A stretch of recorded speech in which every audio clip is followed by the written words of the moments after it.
Hoy está todo verde y llovió y estamos súper agradecidos, porque no siempre es así. Córdoba tiene periodos de sequía muy largos y también muy peligrosos porque coincide con las épocas de incendio y hay un gran deterioro del entorno, de los bosques nativos, del paisaje, de los animales. Toda una situación bastante compleja para analizar y para asumir. Todo esto no te lo digo para asustarte, porque en realidad hoy quiero mostrar la otra cara, porque así como hay un montón de emprendimientos y agrupaciones que no favorecen al medio ambiente, hay otras que sí, y esas son las que me gusta apoyar y difundir. Así que vamos a ir a encontrarnos con la gente de Acción Serrana. Hay una parte que te puede llegar a resultar conocida porque a través de Santiago, del canal Biología con Santi, que te recomiendo ir a ver, ya hicimos un video con él, que te lo voy a dejar por acá y te lo voy a dejar también en la caja de descripción. Bueno, a través de él, porque él participa de Acción Serrana, conectamos con la coordinadora y una charla preciosa y muy instructiva que te pido que mires hasta el final. Así que allá vamos.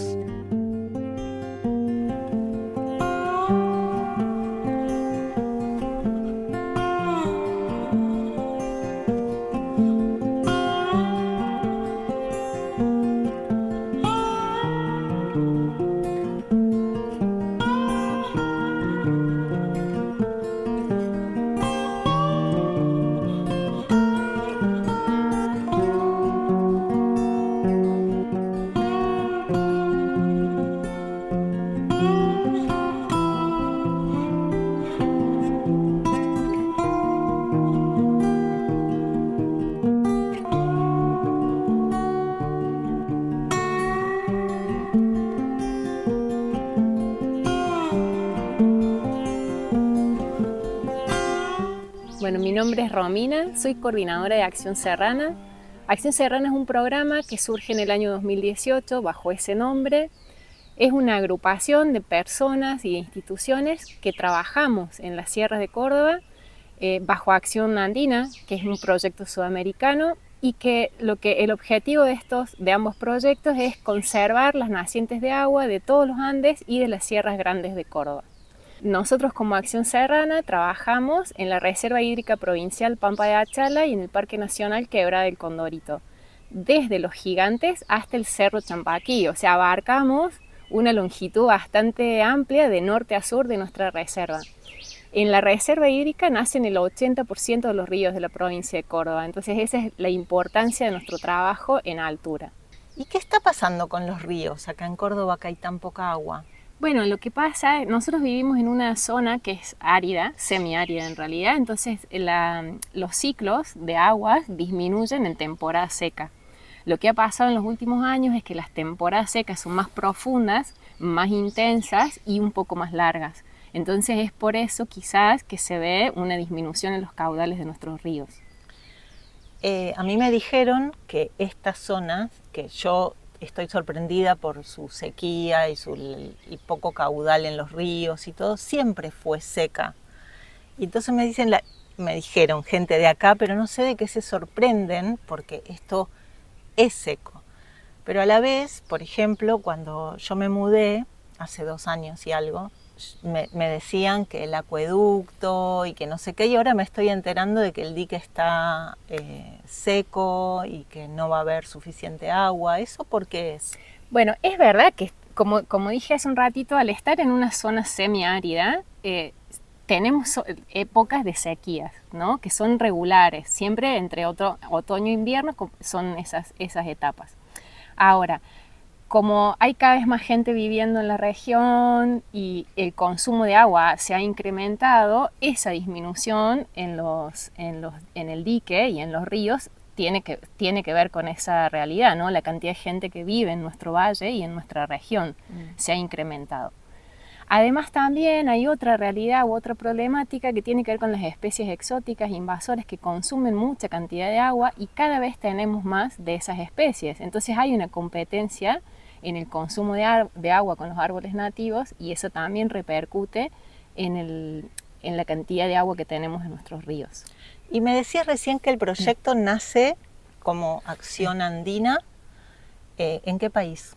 Acción Andina nace originalmente en Perú, pero con el objetivo de abarcar todos los Andes y las sierras grandes de Córdoba. Entonces comienza en el año 2018 con un proyecto en Perú y otro en Argentina, en la provincia de Córdoba, con Acción Serrana, digamos, y luego a medida que fueron pasando los años se fueron sumando diferentes países y diferentes regiones de cada uno de estos países involucrados. En la actualidad, en Acción Andina están Colombia, Ecuador, Perú, Bolivia, Chile y Argentina. El propósito de Acción Andina es recuperar las cuencas o las nacientes de agua de los ríos en toda la región andina, utilizando el tabaquillo como un árbol, que nosotros en Córdoba le decimos tabaquillo, pero es un árbol que pertenece al género de Polylepis, reforestando con estos árboles que son los que ayudan a recuperar el agua en las nacientes hídricas, en las nacientes de altura, digamos. O sea, no es un problema de Córdoba, sino que ya viene es un problema de toda Sudamérica, digamos, la falta de agua, sí. Y los procesos erosivos que fueron degradando esos ambientes de alta montaña repercuten negativamente en la pérdida de suelo, por ejemplo, que es como que almacena el agua en las montañas, digamos. Yo voy a hablar desde mi total ignorancia y sé que a ustedes les va a gustar porque yo no, bueno, ¿sos bióloga? Soy bióloga, sí. Bueno, palabras mayores. Y yo, perdón, tengo esta intriga. ¿Qué relación hay, por ejemplo, entre lo que pasa en las talas del Amazonas y ¿hay relación y la falta de agua acá? Oh. No estábamos preparados para esta pregunta. No estaba preparada para esta pregunta. Pero bueno. A ver, creo que te daría una respuesta muy superficial si le respondo así de rápido, digamos. Sí hay un vínculo entre lo que sucede en la montaña y lo que sucede en las zonas bajas. Las montañas son las que almacenan el agua en los suelos. Entonces, ¿cómo es esa relación entre plantaciones de este tipo de árboles, suelos y acumulación de agua? Y el agua que baja y escurre hacia las zonas bajas de cualquier región, digamos. Si nosotros a partir de los árboles que tenemos en altura, logramos que esos suelos se recuperen, las raíces de los árboles ayudan a retener los suelos. Digamos, es como que se hace un entramado ahí, entonces cuando se genera suelo se mantiene y se acumula en esas regiones. Una vez que tenemos un suelo de buena calidad, tenemos la posibilidad de que cuando llueve, el agua se acumule a modo de esponja en el suelo de las montañas. Y eso va a ir escurriendo lentamente y se va a ir regulando ese ciclo y va a ir abajo. Va a ir bajando. Pero no por la superficie del suelo, sino abajo, en las napas. En ambas cosas, digamos. En las napas o en la superficie del suelo, ese escurrimiento va a ser más lento y más paulatino, digamos. Pero nos podemos imaginar a un modo muy simple de responder es que el suelo es una esponja que retiene el agua. Y en épocas de sequía, digamos, o en temporada de no lluvias, esa agua va a ir escurriendo lentamente y vamos a tener agua, sobre todo en las zonas áridas como nuestra provincia, vamos a ir teniendo agua en las épocas secas, digamos. Uh-huh.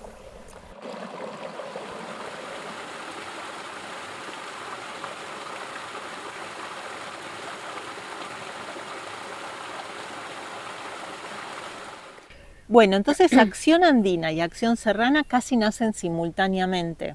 Sí, exacto. En el 2018. En el 2018. Y ustedes acá están como enfocados en Acción Serrana, ¿en qué acciones? Porque se llama acción y eso me encanta porque es lo que sí podemos hacer. Exacto. Bueno, nosotros en el 2018, cuando fuimos convocados por Acción Andina, definimos ponerle un nombre, que es Acción Serrana.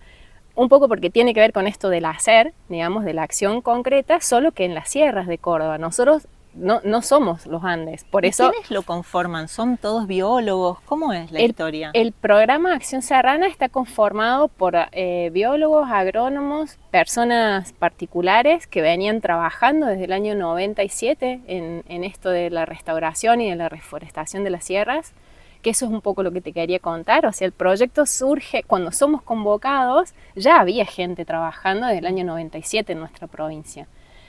con esta planta en las sierras grandes, sobre todo en la zona de los Gigantes y en la zona del Champaquí. Ahí es cuando Acción Andina decide convocar a este grupo de personas y desde ese momento se conforma la Acción Serrana, digamos, con el objetivo de hacer, ¿no? Y de seguir continuando esos pasos que se venían dando desde el año 97 en la provincia. Como actividades, por eso lo llamamos acción, son muy variadas, muy diversas. Todo el proceso de la producción y de la plantación de los árboles es un proceso que dura casi un año, desde que se recolectan las semillas, se llevan las semillas a los viveros, se germinan, se cuidan esos árboles, se repican los árboles o se trasplantan y luego se llevan a la etapa de plantación. Antes de poder hacer todo eso, lo que hay que hacer, que es fundamental, es poder cercar el área donde se va a plantar para evitar que el ganado se coma esas plantas. Entonces es un proceso que dura muchos meses y que es bastante largo. Y en paralelo suceden actividades como actividades educativas, por ejemplo. Actividades de vincularse con los dueños de esas tierras para poder plantar en esos lugares, salvo en Parque Nacional, que es tierra estatal, el resto son tierras privadas, digamos. Entonces se trabaja con eso. Y se trabaja haciendo mucha educación para poder multiplicar el proyecto, darlo a conocer al proyecto y que más gente se pueda sumar y colaborar con nosotros. Eso un poco es lo que quería como señalar, que hay mucha gente que quiere hacer algo, como que se siente impotente frente a todo esta, no sé, es mucho mayor que lo que un ser humano puede hacer y agruparse para poder tomar algunas acciones. ¿Y qué se le puede ofrecer a la gente como acción posible? Bueno, Acción Serrana ofrece distintas formas de participación. La más importante es la participación como voluntario o voluntaria en cualquier etapa del proceso, ya sea recolectar semillas, trabajo en vivero, plantaciones, incluso en las charlas educativas también se puede hacer con gente voluntaria. Pero voluntarios que vienen de otra provincia y pueden estar un tiempo en algún lugar para ayudar. Puede ser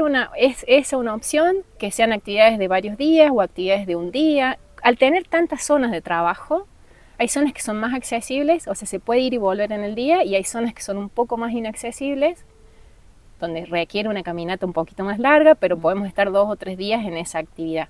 Y también en la etapa de viveros, muchos de los viveros están en ciudades o en pueblos, entonces es fácil llegar al vivero, digamos. Entonces hay como muchas opciones y muchas variables, digamos, para poder participar como voluntario. Nosotros vamos publicando a medida que van surgiendo esas actividades en nuestro Instagram o en nuestro grupo de WhatsApp, como para que la gente se entere. Y otro modo de participar que tiene que ver con si no podés ir a campo o no podés trabajar o poner el cuerpo, digamos, en la acción, hay otro modo que tiene que ver con ayudas económicas o donaciones, y esa es una alternativa para poder colaborar y que se pueda sostener el proyecto. Voy a dejar abajo en la caja de descripción, como siempre hago, todos los datos de Acción Serrana, Acción Andina y no sé lo que me van a dejar para que todos los que quieran colaborar tengan la forma de hacerlo. ¿Y es solo con los tabaquillos o hay otras acciones que generan ustedes? Nosotros trabajamos solo con tabaquillos. Elegimos esa especie porque es una especie que domina los bosques de altura y que de algún modo, cuando se reforesta con esta especie, se colabora en que la biodiversidad que está asociada a esos ecosistemas o esos bosques se vaya recuperando. Pero sí, nosotros en la actualidad solo trabajamos con Polylepis australis, que es el nombre científico del tabaquillo. Y es un árbol de aquí. Es un árbol que es endémico de Argentina. Ajá. Eso quiere decir que solo lo encontramos en la República Argentina. El género Polylepis, que se distribuye en todos los Andes y en las sierras centrales de Argentina, tiene 45 especies diferentes. En cada país aparecen, de acuerdo a sus características de altura, de temperatura, una especie diferente. Nosotros en Córdoba le decimos tabaquillo y su nombre científico hace referencia a Polylepis, el de las muchas pieles o el de las muchas capas, y australis porque es el que llega más al sur en la distribución en Sudamérica.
¿Cuáles son los problemas que hay acá en las sierras de Córdoba para tener que, necesitar este tema de la restauración? Bueno, dentro de las problemáticas más comunes y más antiguas que tenemos en la provincia de Córdoba, tenemos, por ejemplo, los incendios, la tala o la deforestación y el sobrepastoreo. Esas son prácticas que se vienen dando desde hace muchos años. Y en el último tiempo lo que se sumó también son la introducción de especies exóticas invasoras que compiten por recursos con nuestras especies nativas. ¿Compiten en el espacio y en el agua y en el consumo de agua? Compiten sobre todo en el consumo de agua y sí, en el hábitat, digamos, en el espacio. Entonces todos los recursos que puede haber en el suelo, como nutrientes, agua, son requeridos por las dos especies, ¿sí? Y las especies exóticas tienen un consumo mucho más exagerado de estos recursos comparado con las nativas. Contame un poco más, ¿cuáles son las exóticas que tenemos acá? Porque yo veo en muchos lugares, por ejemplo acá en Las Rosas, los senderos están completamente habitados por especies exóticas, ¿no? Los zorzales, que hay varios videos, que es divino, pero encontrás siempre verde, acacia negra, ¿qué más? Bueno, además del siempre verde y la acacia negra, también hay otras especies como el grateus, el paraíso, el olmo, que son especies exóticas invasoras.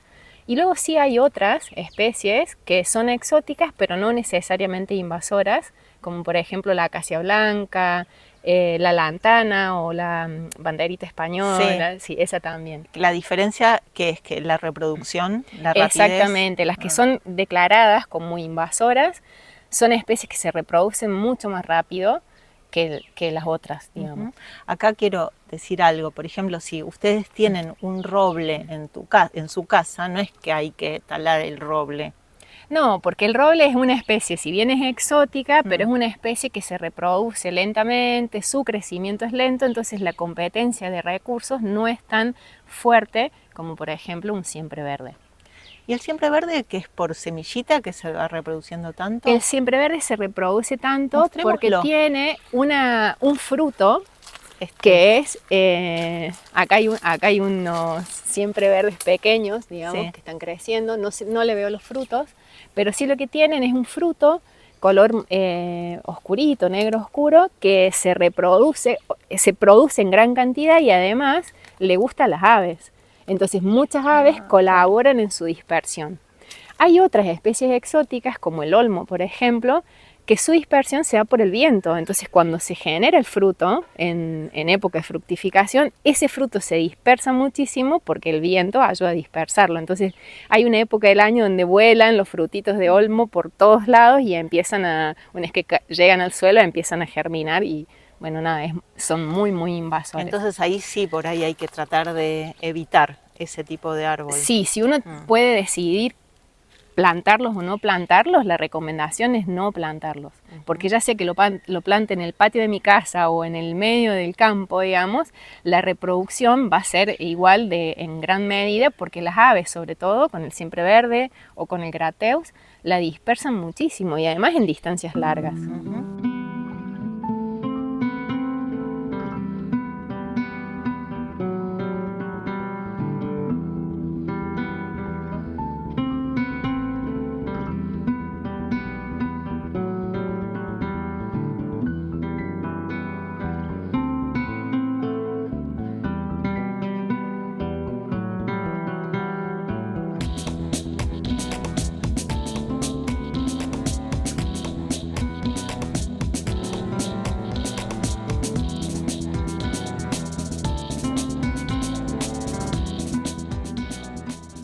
Hablaste de sobrepastoreo, de tala o deforestación, de incendios, que eso lo dejamos para dentro de un ratito porque hay muchas preguntas con eso. Pero, ¿y el cambio climático qué tiene que ver con todo esto? Bueno, el cambio climático cambia las condiciones actuales o conocidas, por ejemplo, con un aumento de la temperatura a nivel global. Entonces va a repercutir en todos los seres vivos que habitamos el planeta porque ese mismo aumento de temperatura hace que la vida sea más difícil y más compleja. y en algunos casos podría llegar hasta que dejen de existir seres vivos por ese aumento de temperatura. Pero recién vos me estabas explicando que en la evolución de la Tierra siempre hubo cambios. Exacto, ¿no? siempre hubo periodos de temperaturas más altas y temperaturas más bajas, ¿sí? ¿Qué pasa? En esta última época o etapa, digamos, o era, el uso de recursos ha sido aún más grande y más fuerte, y eso ha acelerado los procesos que conocemos como cambio climático o de cambio de temperatura. ¿Pero está relacionado con la contaminación? Está relacionado con la contaminación, con el uso de recursos naturales, como por ejemplo hay fósiles, uso de combustibles fósiles, que hacen que la temperatura aumente a nivel global. ¿Y eso tiene que ver con las acciones que ustedes desde Acción Serrana proponen? Nosotros proponemos acciones para recuperar esos ecosistemas que están degradados. Estoy pensando en la evolución de la Tierra y en distintas cosas que siempre han ido ocurriendo. ¿No? ¿Los ecosistemas no se restaurarían solos por sí mismos? A ver, si uno le saca todas estas presiones, como por ejemplo el sobrepastoreo, la tala, los incendios, quizás estos ecosistemas se recuperen, solo que el tiempo de recuperación va a ser lento. Entonces se define para este caso puntual, porque esta no es una respuesta que aplica para todos los casos, se define colaborar en ese proceso de recuperación del ecosistema. Es lo que se llama restauración activa. Y por ejemplo, una de las acciones es reforestar. Hay muchas otras acciones que tienen que ver, por ejemplo, con hacer un cerco para eliminar el ganado si la presión que hay sobre ese lugar es el ganado que come y pastorea esos árboles. Entonces, como no podríamos aplicarlos como una regla general, pero sí para este caso se define o se definió que hay que hacer acciones de reforestación para colaborar en esa recuperación. Y el tema de la reforestación, también me decías, y esto presten mucha atención, que no es que hay que reforestar cualquier cosa y en cualquier momento, ¿no? Exacto, bueno. O sea, en el caso de la reforestación, primero hay que definir qué es lo que yo quiero plantar, digamos. Entonces, normalmente se toma algo que se llama ecosistema de referencia, que es tener un ecosistema medianamente saludable, cercano al lugar donde yo voy a intervenir, hacer un estudio de qué árboles hay, qué especies hay, y reintroducir esas especies similares a ese ecosistema al que yo quiero aspirar, digamos, en algún momento. Entonces se definen algunas especies que dominan esos bosques o ese espacio y se empieza a trabajar con esa. Se puede trabajar con una o con más especies, ¿sí? Pero siempre hay que tener ese análisis previo de definir cómo era esto antes y hacia dónde yo quiero colaborar en que vaya, ¿no? ¿Sabés qué me hace mucho ruido?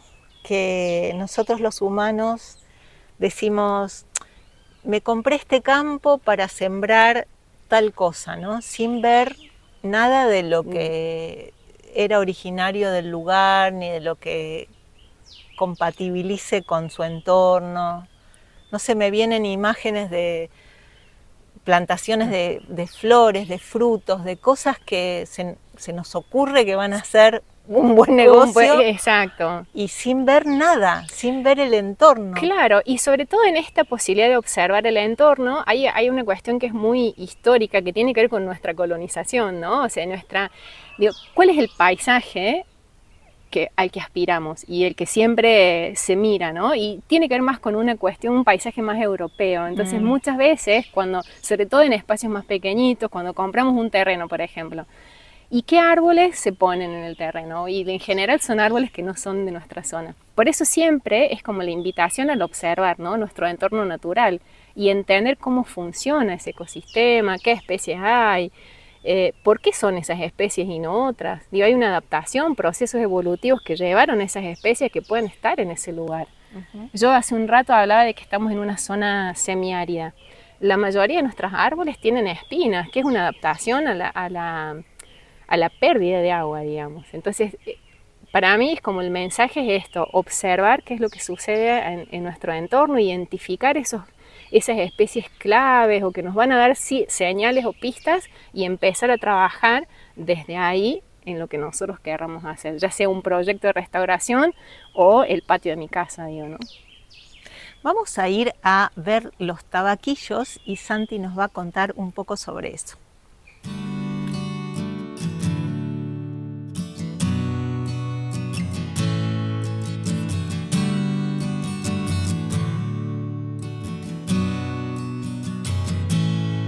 Bueno, acá estamos en uno de los viveros de Acción Serrana y pueden ver, le vamos a presentar al tabaquillo, la especie con la que se está trabajando.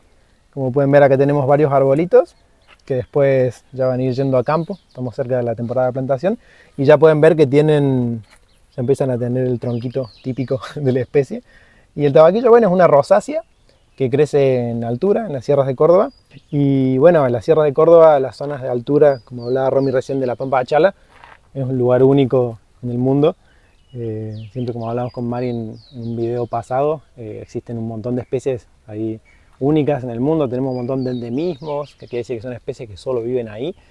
Y bueno, el tabaquillo es una especie endémica de Argentina que crece a partir de los 1600 metros. 1600, 1700 metros. 1700 metros de altura y bueno, lo podemos encontrar ahí en altura. Siempre la gente nos pregunta por qué no ven tabaquillos acá abajo. Y bueno, y ahí también existen un montón de especies, viven un montón de especies, como son el sapito de colores, la ranita de cuatro ojos, de Achala, el lagarto de Achala, tienen un montón de especies. También hay plantas endémicas, como por ejemplo, acá hay una, la escalonia, esta, Escalonia cordobensis, que crece ahí también en altura. ¿Quieres contar algo, Romy, de esta? O?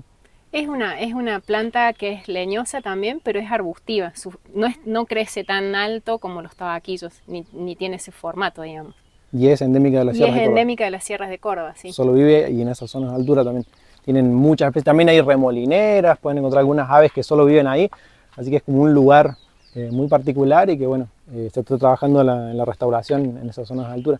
Bueno, y se trabaja con esta especie, el tabaquillo, que cumple funciones muy importantes acá en las zonas de altura, reteniendo el suelo, donde está el agua, y también sus hojas y ramas actúan como una gran red, donde se condensa la humedad de la niebla, la neblina que es muy común en las zonas de altura, y ahí bueno, eso va aportando también, es un aporte hídrico a las nacientes de los ríos que están acá. Desde el año 97, en la Quebrada de los Refugios, Daniel Renison, que es un biólogo que es uno de los que comienza estas acciones acá en la provincia de Córdoba, decide comenzar a plantar en una zona que se llama Quebrada de los Refugios. Él ahí, a modo experimental, comienza con sus plantaciones y ya hoy por hoy hay un bosque que se plantó, digamos, y sí ya comenzaron a haber estudios que demuestran que hay, por ejemplo, especies de aves que han vuelto a esas zonas gracias a que está el tabaquillo. Además de que hay otras especies vegetales que se regeneran a partir de este árbol. Hace un ratito yo comentaba que el tabaquillo es un árbol dominante o una especie dominante de esos espacios o de esos ecosistemas, y eso quiere decir que predomina en el ecosistema, pero que a su vez ayuda y colabora en esa regeneración del ecosistema, atrayendo, por ejemplo, otras especies, siendo hábitat de otras especies, por ejemplo, de algunas aves donde viven ahí, digamos. Otra de las actividades que hacemos, tanto a nivel de viveros como en las plantaciones, es el seguimiento de los árboles o el monitoreo, que es como ir con frecuencia a medir esos árboles para ver, en el caso de los viveros, cuál es el estado sanitario que tienen, saber cuántos arbolitos tenemos en toda nuestra producción, si hay plagas, cómo combatirlas.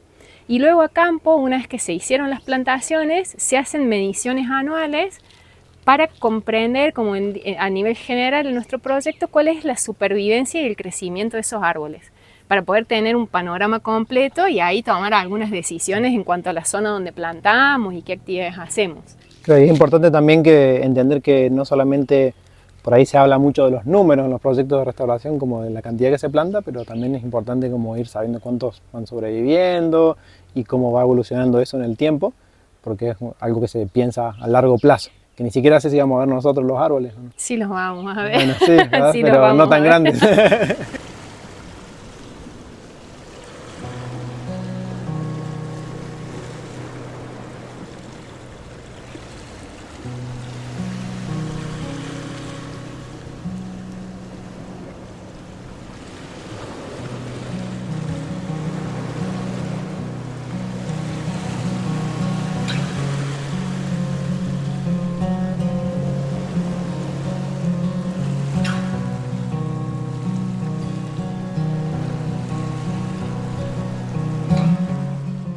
Venimos de pasar una época fuertísima de incendios, Sí. ¿no? Como todos los años.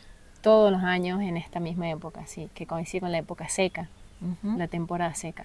Se repiten y se repiten, sí. ¿Y qué es lo recomendable después de un incendio?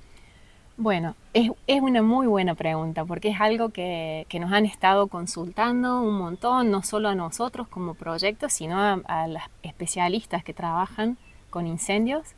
¿Cuáles son las prácticas recomendables?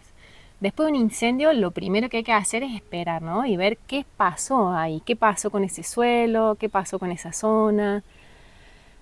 Y después de análisis y estudios, recién ahí se define, por ejemplo, se podría llegar a definir, si es que ese espacio lo requiere, hacer reforestaciones. Pero nunca son inmediatas, nunca son ahora. Siempre hay prácticas recomendadas que son más a corto plazo, que tienen que ver con los próximos 3 a 6 meses posteriores a un incendio, que lo que buscan es conservar lo poco de suelo que queda, si es que quedó algo, y tratar de recuperarlo a ese suelo. Entonces se pueden hacer prácticas simples que tienen que ver con hacer barreras de contención, por ejemplo, de ese suelo para que no escurra cuando llueve. Pensemos que después de la temporada de incendios suelen comenzar las épocas de lluvia. Entonces si ese suelo está sin vegetación porque se quemó, cuando llueva se va a escurrir todo el suelo. Entonces lo primero que hay que hacer son esas prácticas que se pueden hacer con ramas, con piedras de contención, digamos. No caminar tanto sobre ese espacio, no entrar con animales tampoco, y evitar por el momento la siembra o la plantación con árboles o con especies nativas. Y hay otra cosa que sí es importante tener en cuenta, que tiene que ver con esto que hablábamos hace un rato de la observación del entorno. Si hay especies exóticas invasoras cercanas a la zona quemada, sí tratar de sacarlas para evitar que fructifiquen, digamos, y que se siembren solas, porque si no van a tener un espacio sin competencia, digamos, y va a ser un lugar donde van a empezar a crecer mucho más rápidamente. Entonces, como recomendaciones es esas. Primero observar qué es lo que pasó ahí, si hay exóticas sacarlas, si hay posibilidad de que entre ganado, evitar que entre el ganado y que pisotee ese suelo, retener ese suelo, y después de un tiempo que puede llegar a ser hasta un año, recién ahí, bajo evaluación, poder reforestar, digamos. ¿Y es verdad que el suelo con ceniza es más fértil?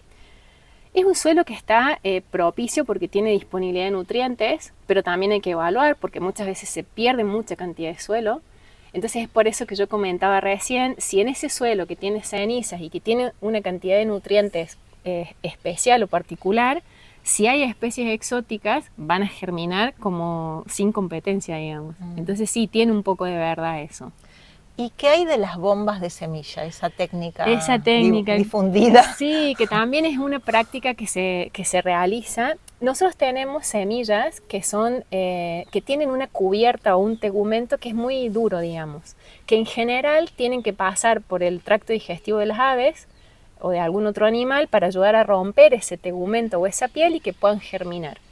Entonces, si nosotros envolvemos las semillas, nuestras semillas, en arcilla, digamos, y las dispersamos por un espacio quemado, probablemente esas semillas no germinan porque no hay nada que haya roto ese tegumento, digamos. Entonces es una práctica común y apta para algunos terrenos o algunos ecosistemas, pero no para los ecosistemas de las sierras de Córdoba, digamos, por la característica de las semillas. ¿Siempre hubo incendios? Siempre hubo incendios, solo que la frecuencia de esos incendios fue incrementándose. Entonces, los incendios existieron siempre, solo que esta frecuencia tan alta de incendios hace que esos ecosistemas no se puedan recuperar naturalmente. Aprendí un montón hoy, Romy, te agradezco mucho. No, gracias a vos. Gracias. Gracias.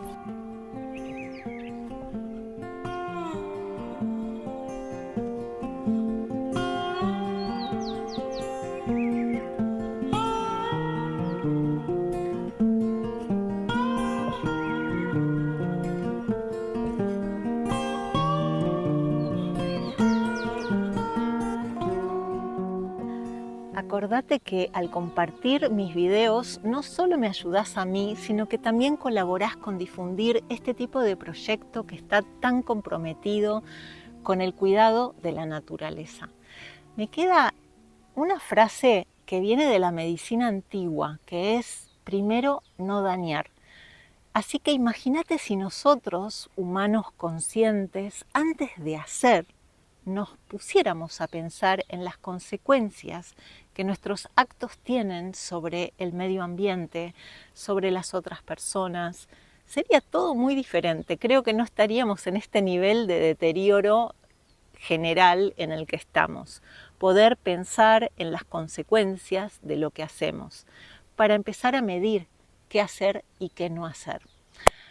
Gracias por quedarte hasta acá, gracias por compartir el video, por dejarme comentarios, por suscribirte al canal y a disfrutar, porque la vida es hoy. Chau.